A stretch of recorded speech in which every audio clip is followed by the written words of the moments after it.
Hello, lovely people. Welcome to Mental Health Matters, a platform whereby we discuss mental health issues. In today's video, we're going to talk about bullying in schools. What triggered this topic was a group of boys. They were talking and making a joke out of this situation.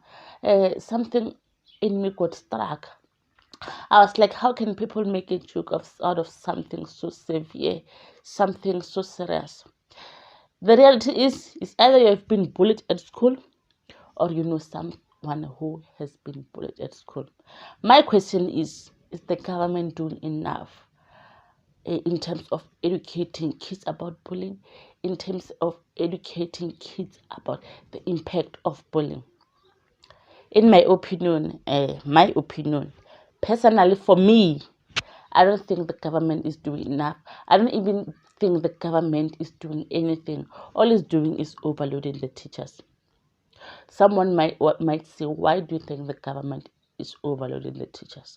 The government is overloading the teachers because the government expects the teachers to deal with psychological problems that learners have, when in reality the teachers are not equipped to do so.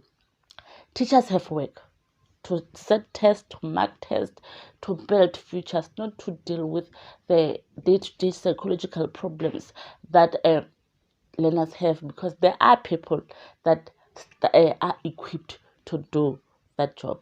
And plus, we know teachers lack confidentiality. That's why learners most of the time are not free to tell the teachers about the problems that they are experiencing, because they know, or I might tell this teacher or I might tell this teacher, and the teacher might go and tell other teachers. We can't blame them. They haven't signed the confidentiality clause, so we can't blame them. And when one is watching TV, we are watching your favorite telenovela, and that soapy is schooling it. That school is going to have a social worker and a psychologist. The media is portraying social work and psychologist as important in the educational system. They are portraying them as important in terms of building kids' future, when in reality there's no such. When you get to school, especially public school, you'll never find a social worker, you'll never find a psychologist in a public school. Hurt people. I don't know if you understand me. Learners who are hurt are going to hurt other learners. Learners come from home overloaded, come from home frustrated. They are dealing with a lot of problems when they are at home. They get to school and they prey on those that they have power over. They bully them. They want to transfer the pain. They want to transfer the hate. They want to transfer the anger. They prey on those that they think are weak, and they bully them in order to transfer the pain that they are feeling, in order to transfer the anger that they're feeling, in order to transfer the hate that they're feeling. If there were a psychologist at school, if there was a social work at school, the learners would go to the psychologist on the social work and tell them the problems that they are experiencing at home, because these people are equipped to deal with day-to-day problems that people are experiencing. Listen to me very well. I'm not saying if there was social work, if there were psychologists at school, there will not be cases of bullying. I'm just saying there will be minimal. When a learner is experiencing a problem, they may be referred to a psychologist or a social worker at their nearest hospital. And the definition of near is where someone has to take a taxi in order to get there. Ngwana wa sekolo o tlo tšea ka tšhelete ya taxi. What the government is indirectly telling the learner is that go home. When you get there, ask for money from your parents that may be mistreating you.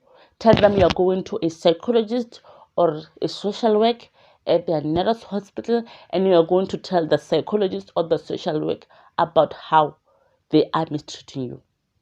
Where is logic in that? Does it make sense? Let me repeat this. Go home, ask for money from your parents, and tell them you are going to a psychologist to complain about them. It doesn't make sense. The very same way there is a principal, it does step away. There should be a social worker and a psychologist. Plus, this is a psychologist at a public hospital. You may find that that hospital cater for more than 10 villages. 10 villages, each village has a primary school and a high school with plus or minus 300 students. Plus or minus 300 students times 20. That means one psychologist has to cater for all these learners and also cater for daily patients that suffered traumatic events, daily hospital patients that suffered traumatic events. Do you think the psychologist, the public hospital psychologist, will prioritize the learners over uh, the hospital patients? And the educational psychologists in this country, where are they? Have you seen when you were attending school, were they any educational psychologists that were visiting your school? Because I've never seen a educational psychologist visiting my school to see how learners are learning. I so wish the government could invest in the educational system and start building the kids' futures. So that was what I want to talk to you about. Please comment down below if you think the government is doing something out of this situation, if the government is doing something in terms of addressing bullying at school, in terms of protecting the learners, in terms of making sure that the learners understand the impact of bullying another learner. Thank you for watching this video. Please don't forget to subscribe, like, and also share this video. Thank you.